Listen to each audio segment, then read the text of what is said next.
Have you ever wondered what hid in the shadows before the flood? Ancient texts speak of a time when angels walked among men. But these were not the benevolent guardians you might expect today.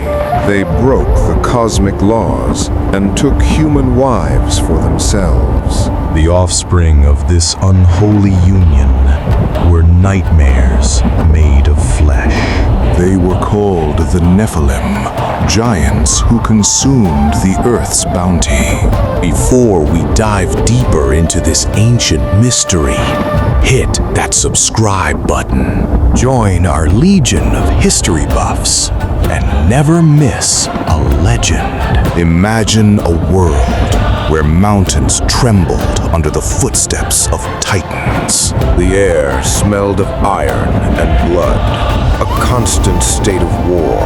The Book of Enoch describes these beings as insatiable and cruel. They devoured all the food that mankind could possibly produce. When the crops were gone, they turned their hunger toward humans.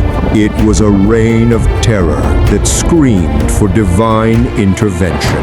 The heavens looked down and saw the corruption spreading like plague. A decree was issued to destroy the physical bodies of giants. But here is where the story takes a truly terrifying turn. What happens to the soul of a being that should not exist? Humans are of the earth, so they return to dust eventually. Angels are of the spirit, belonging to the celestial realms above. But the Nephilim were a hybrid, trapped between two separate worlds. When their massive bodies died, their spirits had nowhere to go. They could not ascend to heaven, for they were born of sin. They could not sleep in the earth, for they were part spirit. If this gives you chills, smash that like button right now. Let us know in the comments if you believe in ancient spirits. So these disembodied spirits were left to roam the surface forever. In the Enochian tradition, this is the true origin of demons. Not fallen angels from the start, but the ghosts of dead giants. They wander the earth, invisible and eternally hungry for physical sensation. Imagine having a thirst that no amount of water could quench. They seek to possess living bodies to feel the world again. This explains why ancient texts often speak of demonic possession. It is not just evil, it is a desperate need for a vessel.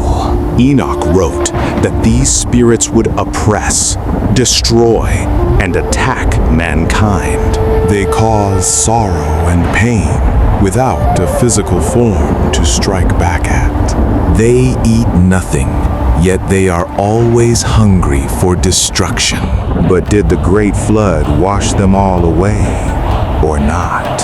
Water kills the body, but water cannot drown a restless spirit.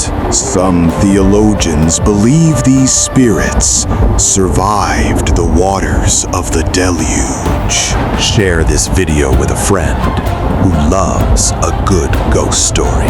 Help us spread these forgotten tales to every corner of the globe. The watchers who sired them were bound in chains under darkness, buried under the rocks of the desert until the judgment day.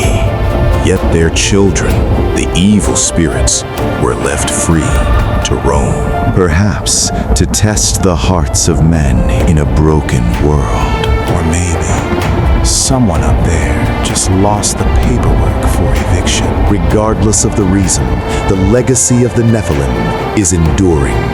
Every culture has stories of invisible entities that torment the living. Could the Book the jinn, and the Nephilim be the same? Different names for the same ancient hunger left over from history.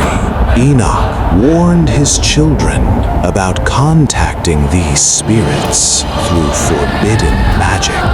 To invite them in is to surrender control of your vessel. And once they are inside, they never want to leave again.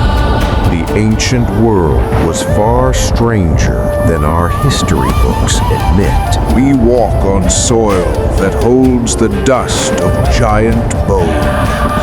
And perhaps we walk through air thick with their unseen breath.